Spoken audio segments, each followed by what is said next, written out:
Ang bayan ng Mauban ay isang first class at coastal municipality na matatagpuan sa silangang bahagi ng Quezon Province. Mayroon itong humigit kumulang na total land area of 60,000 hectares, binubuo ito ng 40 barangay at may humigit kumulang na 72,000 mamamayan ang naninirahan dito. Ipinagmamalaki rin ng bayang ito ang kanilang pinakamahabang shoreline of about 54 kilometers. Masasabing maunlad, tahimik at mapayapa ang bayang ito.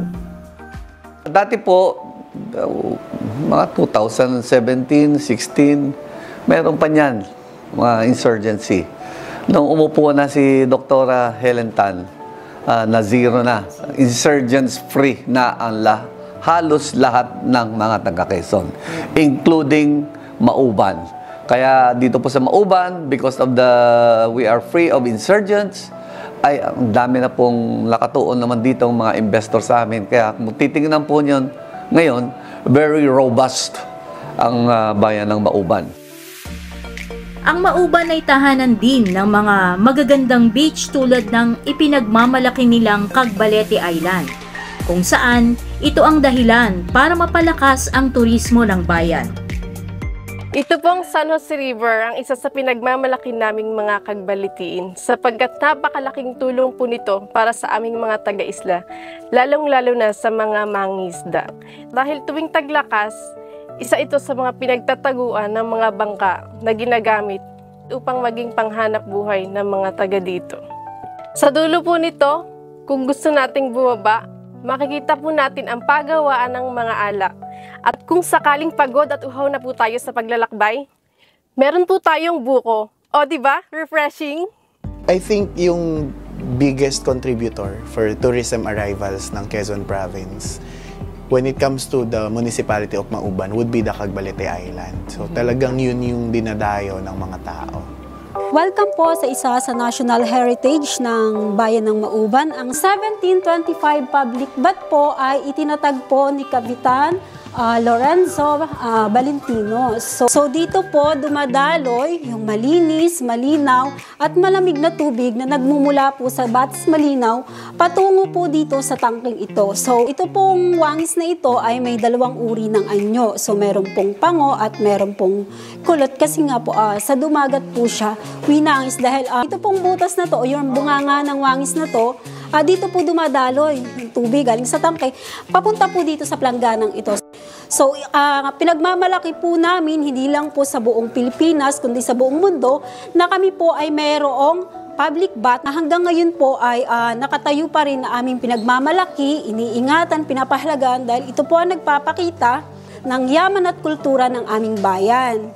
Kilala kasi si Mauban na haven din for many cultural and historical destinations like the Rizal Hill Park and the public bath na talagang one of a kind to sa buong lalawigan sila talaga yung medyo mas maraming recognition from the national government pagdating sa historical places kasi na-document ng LGU yung mga destination na yon. Ang Rizal Hill Park po ay na-declared as historic site by the National Historical Commission year July 14, 2011. Kami lamang naman po ang mayroong pinakamataas na pwesto ng monumento ni Rizal sa buong Pilipinas. Kung mapapansin nyo po, ang si Rizal po ay medyo may kalakihan na ng ulo po diyan dahil iyan po ilang beses po natamaan ng kidlat. Ang Mauban ay mayroong maunlad at patuloy pang umuunlad na ekonomiya na nakabatay sa agrikultura, pangingisda at turismo. Kaya patuloy ang mga pagsasaayos dito para masigurado ang kaligtasan ng mga turistang bumibisita sa isla.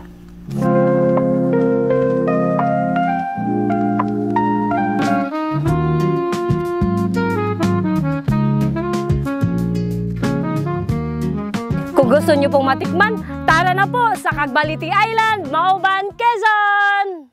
Mga improvements na ginawa namin itong 2024, naglagay kami ng floating dock na very colorful, high-end floating dock. Ano po, dito sa bayan ng Mauban at doon po sa Cagbalete Island. Para pagbaba nila at pagsakay, hindi na sila mahihirapan. Inilapit na ng lokal na pamahalaan ang pier o port area para hindi na mahirapan ang mga bibisita sa bayan. Ang Port of Mauban dito sa bayan ng Quezon ay bahagi ng Mauban Port Improvement Project bilang paghahanda sa pagpasok ng mga negosyante at investors. Ngayon naman po ay nandito po tayo sa simbahan ni San Buenaventura, sa under po ito ng Diocese ng Lucena. Ito pong aming simbahan, nung una ay gawa po siya sa adobe, ngunit siya po ngayon ay gawa na sa mga makabagong materyales.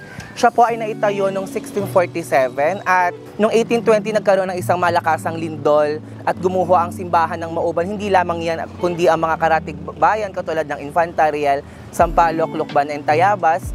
At sa loob ng 10 taon, noong 1830 ay naitayo ang simbahan ng Mauban at ito na po siya ngayon.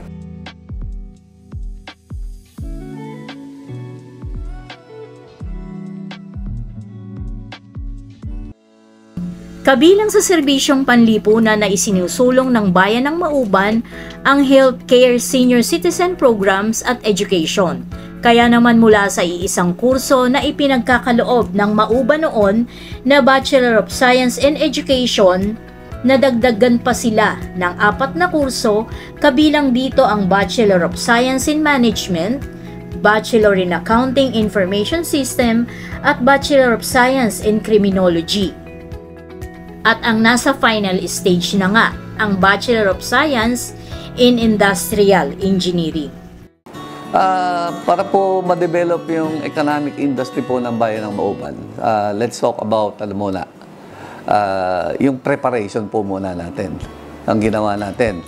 Preparasyon, yung education na, yung pundasyon, edukasyon, ilatag na po namin yan. Wala na pong problema, makakagraduate na. Yun po yung preparation na ginawa po namin para po ang mga tao, pagka-graduate po nila, hindi na po sila lalayo pa. Ito na din po sila. Because we have mga developments dito sa South. Ang development po sa South, we will be having PEZA, Philippine Economic Zone Authority. At yan po ay kasalukuyan po ay pinirmahan uli ng ating pong minamahal na Pangulo, Bongbong Romualdez Marcos Jr. At binigyan po yan niya ng more or less 125 billion na budget, pinakamalaking budget, pinakamalaki sa buong Pilipinas at sa buong Asia. That's 1,830 hectares, all in all. Sa tahanan nagmumula ang paghubog sa karakter ng isang tao. Sa paaralan naman, sinasanay ang kakayahang intelektual. Ngunit ang isang tapat at determinadong masipag na lider, mga katangi ang magdadala sa pag-unlad at pagbuti ng isang bayan. Sa mahigit 2 taong pamumuno ni Mayor Ninong Erwin, masasabing marami na ngang pag-unlad ang nangyari sa bayan ng Mauban, hindi ito magagawa sa isang kumpas at totoong malayo pa. Sisikapin ni Mayor Erwin na mapaunlad at maisakatuparan ang lahat ng mga pangarap nito. Mabuhay! Welcome to Mauban, Quezon! Lagi pong binabanggit ng aming Governor Dr. Helen Tan. Lagi namin ding sinasabi at gusto namin iparamdam that the entire Quezon Province is very much open and willing to treat you as our guest. No? Handang-handa kaming maging bisita po kayo. Ang lalawigan ng Quezon po ngayon ay insurgency-free na. So, it's safer to visit Quezon Province right now as we are declared an insurgency-free province. So, sana po makita at maging bisita po namin kayo sa lalawigan ng Quezon. Tara na po sa Quezon. Ano pang hinihintay nyo? Tara na sa Cagbalite Island, tara na sa Mauban, tara na sa Quezon! Inaanyayahan po namin kayo, katulad po ng aming slogan, tara na, lika na, dito sa bayan ng Mauban. Mag-enjoy po tayo lahat dito sa bayan ng Mauban. At asahan po ninyo, yung pong mga suporta po namin dito po sa tourism ay talaga pong kami, more than 100% ang aming pong suporta. Sa kabuuan, ang Mauban, Quezon ay isang bayan ng mayaman sa kasaysayan, kultura at likas na yaman. Ito ay isang magandang destinasyon para sa mga turista na naghahanap ng bagong karanasan at magagandang tanawin na talaga namang babalik-balikan.